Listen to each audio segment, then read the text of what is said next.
Hace más de 4.000 años se desarrolló en el sudeste de la península ibérica una importante civilización de la Edad del Bronce. Se llamó la cultura del Algar y es de las sociedades prehistóricas más importantes de toda Europa. Fue rica, poderosa y abarcó una enorme extensión. Arqueomanía se adentra en el corazón de su territorio para conocer a fondo esta sorprendente civilización.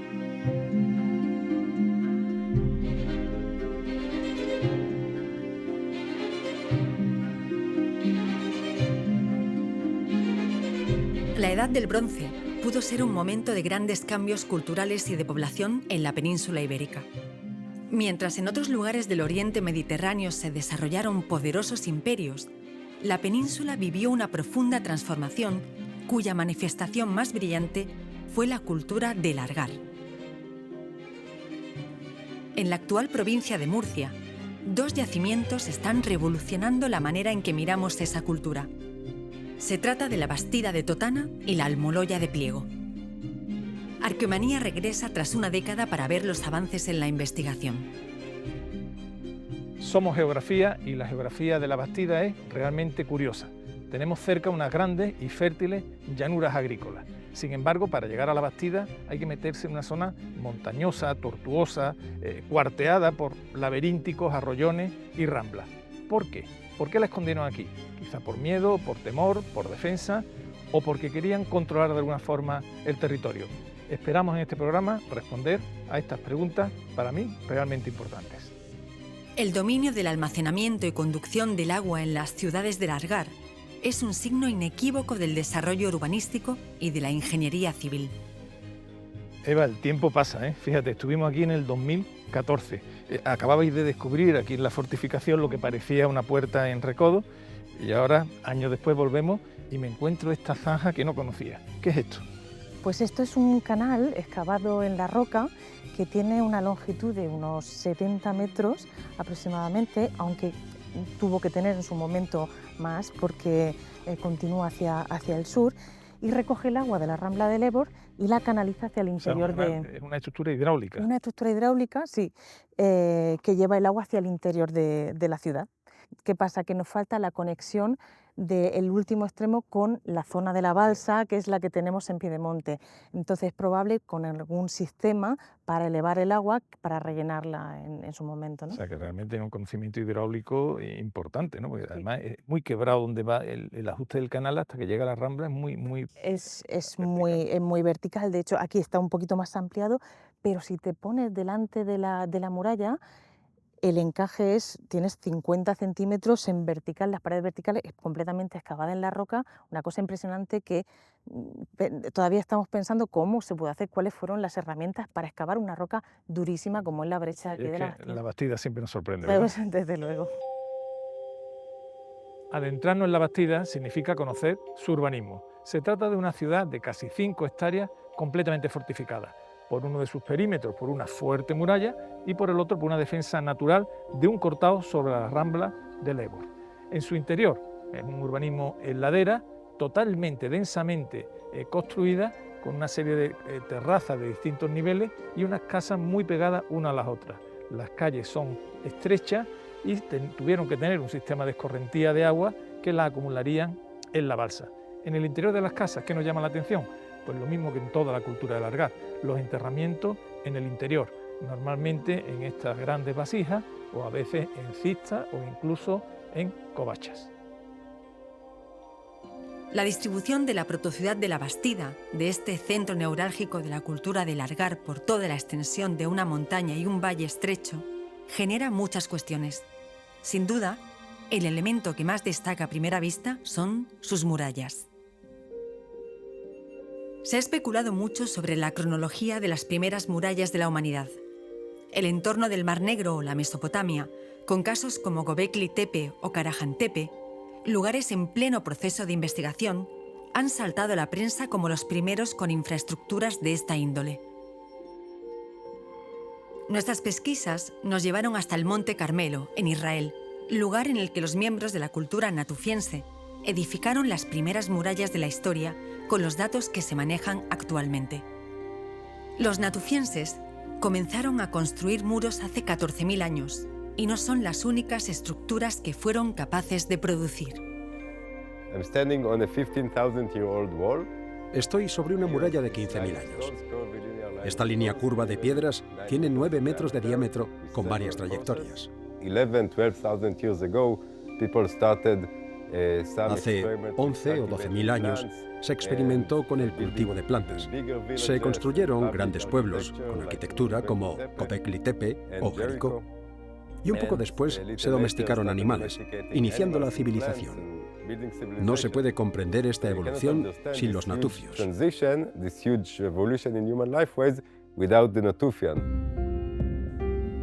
En la península ibérica, las primeras murallas suelen asociarse a la edad del cobre.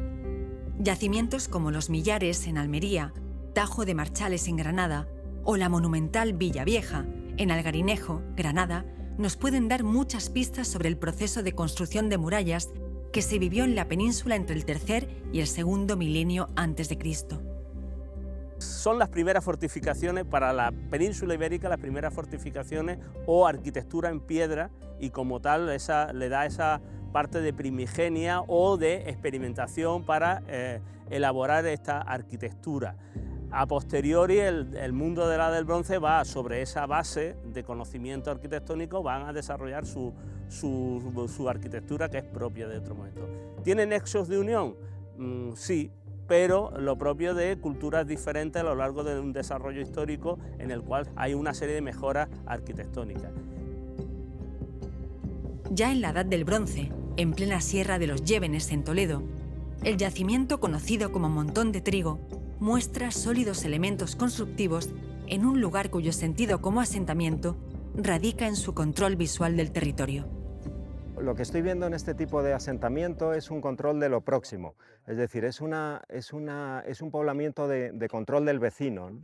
Y realmente defensa posiblemente sí existió en un momento determinado, pero lo que estamos viendo es una arquitectura funcional, es una arquitectura de control, una arquitectura que precisamente lo que hace es controlar el entorno, controlar los rebaños a los que estarían ocupándose las poblaciones del entorno, y sería por tanto una arquitectura más simbólica, funcional, de cerramiento de la comunidad con respecto a otras comunidades. Cerca de los Llévenes, a unos kilómetros, se encuentra la Motilla del Azuer, yacimiento icónico de la arqueología española. Uno de los elementos singulares que atravesó la totalidad de la prehistoria fueron las estelas. Bien sean las estelas de Cerdeña, relacionadas con la cultura nurágica o las previas, o las estelas del suroeste de la península de gran variedad de formato y complejidad. Todas muestran una extraordinaria permeabilidad cultural y un fuerte arraigo y resistencia al abandono de su uso. El año pasado, asistimos al levantamiento de una nueva estela de la Edad del Bronce, en Cañaveral de León. Esta campaña, los arqueólogos han recuperado la tercera estela que aparece en esta localidad de la Sierra Morena onubense. Es una estela del tipo diademado, pero que presenta unas características muy específicas y muy especiales, incluso yo casi diría que idiosincráticas.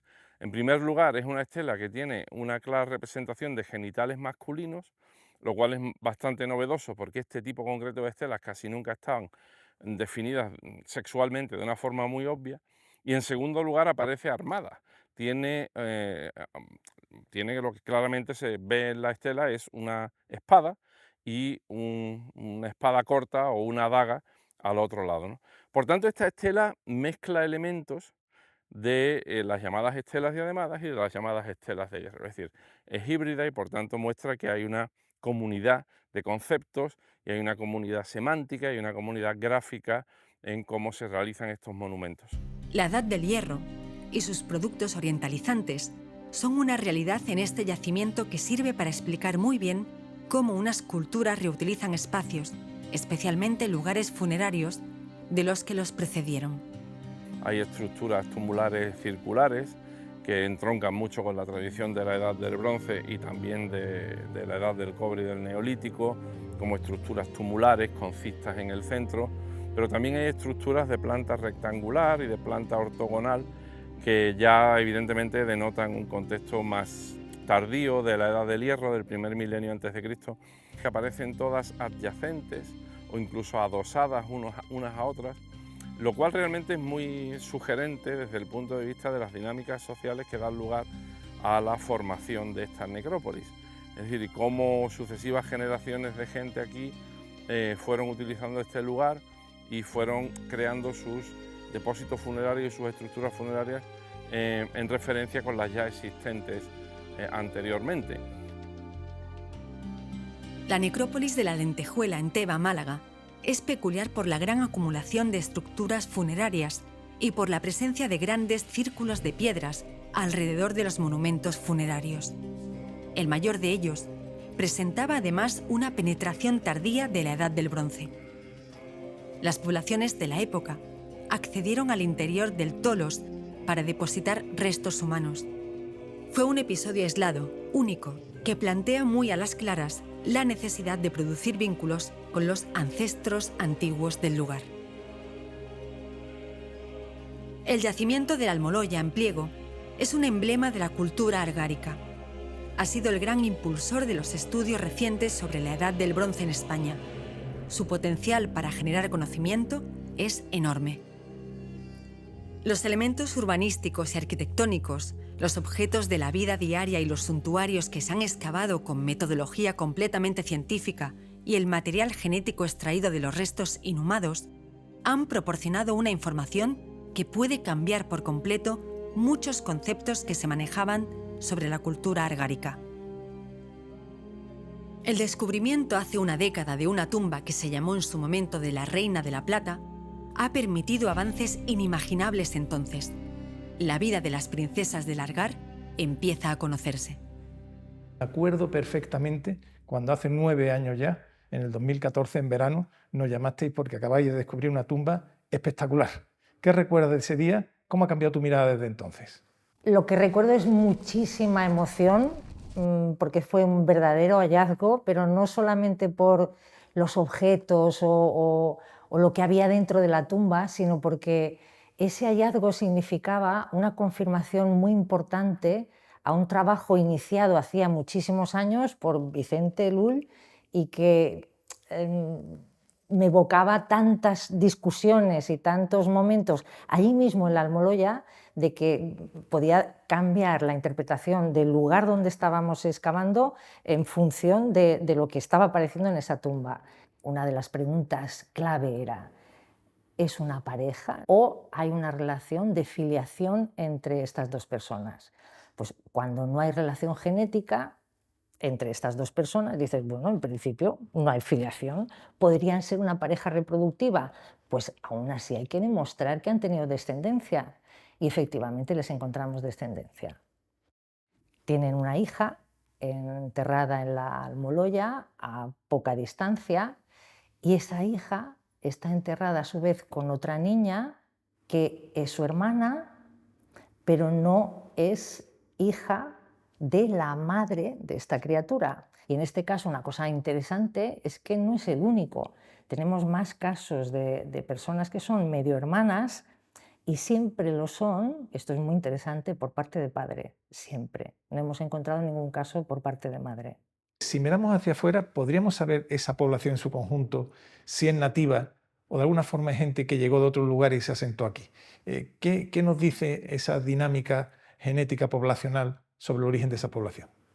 Bueno, esos estudios genéticos han mostrado que la población argárica está formada o contiene tres componentes genéticos, 3 ancestrías generales. Hay una que es la principal, eso tenemos que tenerlo bien claro, que recibe el nombre de local. ¿Por qué? Porque su raíz procede de la población local cazadora-recolectora del Paleolítico y también de la población agricultora que pobló Europa occidental a partir del creciente fértil, lo que es Siria, Palestina y Anatolia. Ese es el componente principal. Después hay un componente llamado estepario, porque su origen se ha detectado en lo que serían las estepas norpónticas. Y por último, y esa es la especificidad de la población argárica en el contexto del inicios de la Edad del Bronce, hay un tercer componente de origen o de de procedencia mediterránea en general. La mayor parte de los individuos con ese componente proceden del Mediterráneo oriental, la zona de Siria, Palestina, Egeo y también Sicilia. Ese triple componente es lo que distingue la población argárica de otras poblaciones contemporáneas en la península ibérica al menos. Ha habido un gran debate en lo que popularmente se conocen como los yasnayas, ¿no? Es decir, esas tribus, se supone, esteparias que llegan, y hay algunas versiones que nos hablan de que eran terribles guerreros, que prácticamente aniquiló la población masculina y que dejó descendencia. Desde un punto de vista arqueológico y también genético, no se sostiene de momento. Y no se sostiene de momento por al menos dos elementos. El primer elemento, el componente masculino, agresivo, guerrero, respecto al componente femenino. Las poblaciones llamadas esteparias, documentadas en la península ibérica, no manifiestan una desigualdad entre hombres y mujeres. Por tanto, hablamos de poblaciones. Los primeros individuos con componente estepario documentados en la península ibérica se han datado por carbono 14 en torno al 2500 antes de nuestra era. Los primeros individuos argáricos, en este caso con ese componente estepario, que es verdad, lo tienen prácticamente todos, datan de en torno al 2000. Entre el 2500 y esa crisis a gran escala, en torno al 2200, pasan 300 años. Es muy poco creíble pensar que esos grupos, hipotéticos grupos de pastores guerreros, tardan 3 siglos en llegar al sur de la península para destruir la floreciente sociedad de la Edad del Cobre. Y por tanto, la cronología, en este caso arqueológica, matiza una versión que combina un resultado genético y un lugar común. La campaña de 2023 se ha desarrollado durante varias semanas de la primavera y el verano. El grado de exigencia en la excavación ha llevado a sus participantes hasta la extenuación, pero los resultados están mereciendo mucho la pena. Camila, la sorpresa que da la arqueología, ¿verdad? Aquí tenéis un pequeño almacén, pasáis por aquí todos los días, y esta mañana, ¿qué habéis encontrado? Pues nos hemos fijado en una esquina, de repente estábamos hablando de la organización del trabajo y hemos visto una esquinita extremadamente sospechosa de 2 lajas, y sobresalía también otra laja en esa esquina de ahí. Y aquí había todo un montoncillo de piedras que... ¿La habéis retirado y qué es lo que ha aparecido? Pues ha aparecido una tumba que hemos pasado diariamente de frente a ella y bueno, y ahora vamos a... abrirla, vamos a tener la posibilidad de ver cómo se abre una tumba. Esto es una losa de cubierta, ¿verdad? Sí. Este enterramiento es de cistas. Aquí hay normalmente enterramientos en cistas, son prácticamente todos, ¿no? También en vasijas. También hay en vasijas, algunos en fosa. ¿Y qué esperas encontrar? Pues por el tamaño de las dimensiones esperamos encontrar un infantil, ese por ahí va la apuesta, aunque ya veremos, siempre llevan sorpresas. Retirado, está completamente colmatada, como estamos viendo, de tierra. Sí. Entonces vemos que está compuesta por distintas losas, por lo tanto seguramente había originalmente una tapadera de madera que con el tiempo pues finalmente ha cedido. Que esté llena de tierra es lo mejor que podemos encontrar en estos momentos para la conservación. No garantiza conservación. Esta es la gran losa de cubierta. Sí, entonces ahora Petty está mirando un poco a ver si los límites de esta para sacarlo, y también después miraremos para ver realmente las caras de lo que sería el ataúd de piedra. Esta es la emoción de la arqueología, ¿verdad? Sí. Es una gran experiencia. Jandro y Petty son los que han abierto casi todas las tumbas. Bueno, ya tenemos la tumba. Sí. Llevan cerradas por lo menos 3.500 años. Se va perfilando perfectamente las paredes ya.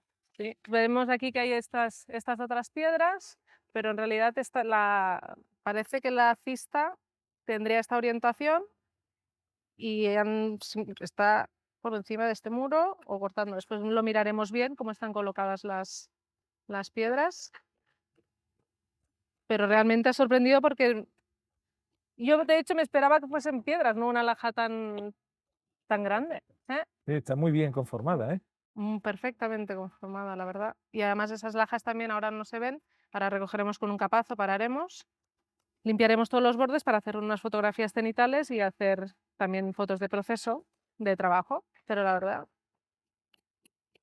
es que es muy bonita. ¿Qué sería esto? ¿Como un edificio, una calle? ¿Dónde estaría? Bueno, de hecho es que esa era un poco la pregunta que queríamos mirar, porque aquí han habido las intrusiones, las toperas. De hecho, la cista donde estás sentado era una cista expoliada. Y por lo tanto, es un milagro que hayan pasado por aquí. Era una gran topera, y que hayan pasado por aquí y se hayan dejado... Si no lo han expoliado, seguramente no tenga metal, ¿no? Pues si tuviera metal hubiera pitado el detector de los expoliadores. Supongo que venían, y muchas veces sí pensamos que venían con detectores, pero aquí los ha. Lo que queríamos mirar es la vinculación con las habitaciones. Aquí al lado hay una gran topera también, y esto será el último relicto que queda de lo que fue esta habitación. El mundo argárico es curioso, ¿eh? Los muertos conviven con los vivos, que a su vez los muertos superponen a los muertos de la generación anterior.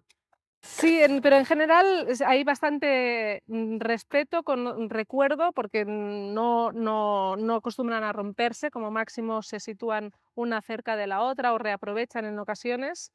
En otra de las habitaciones de aquí al lado pues hay como 3 tumbas superpuestas, vinculadas. Como el otro día, como también comentaba Cristina, a veces vemos vinculación dentro de mismos espacios de gente que es relación consanguínea, de consanguinidad, padres, hijos, bueno, padres, madres con los hijos, hijas cerca. Las investigaciones en la Almoloya también afectan a su urbanismo, que presenta un alto grado de complejidad.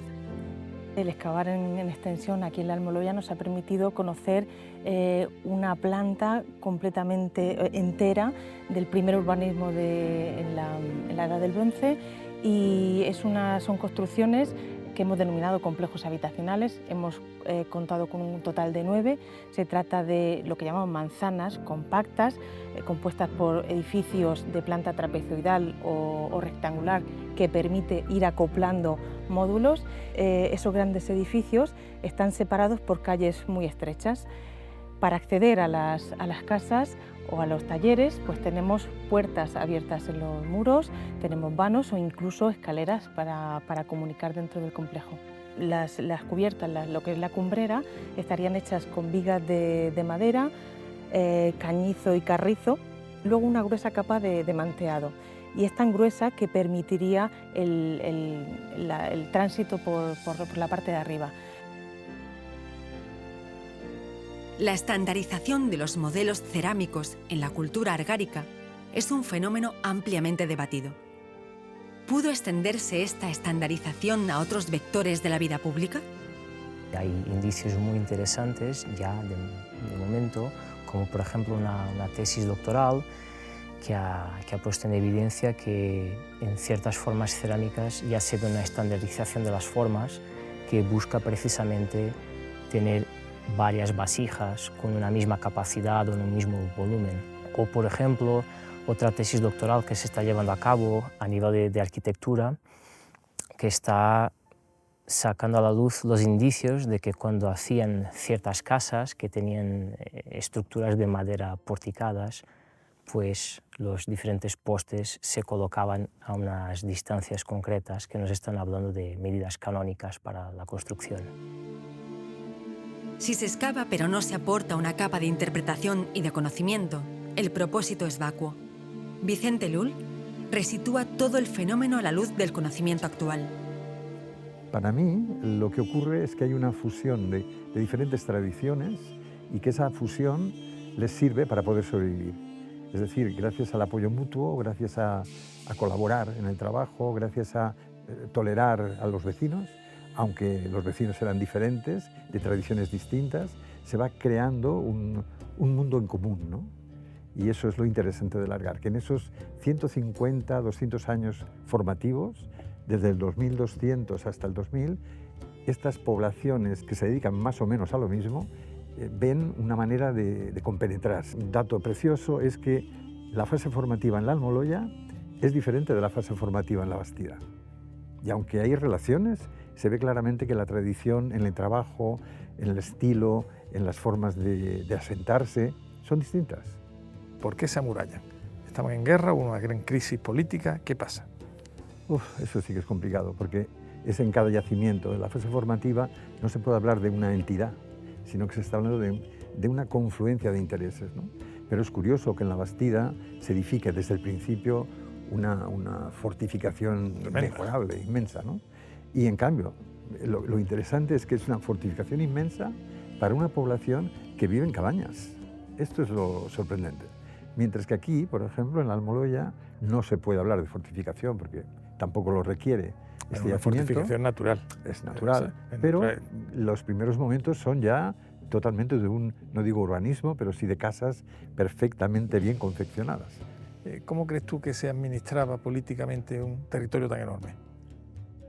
Bien, eso es un tema a debate totalmente, pero la última fase, de 1750 a 1550, es una fase de apogeo de las élites, de trabajo sistemáticamente explotado, ¿de acuerdo?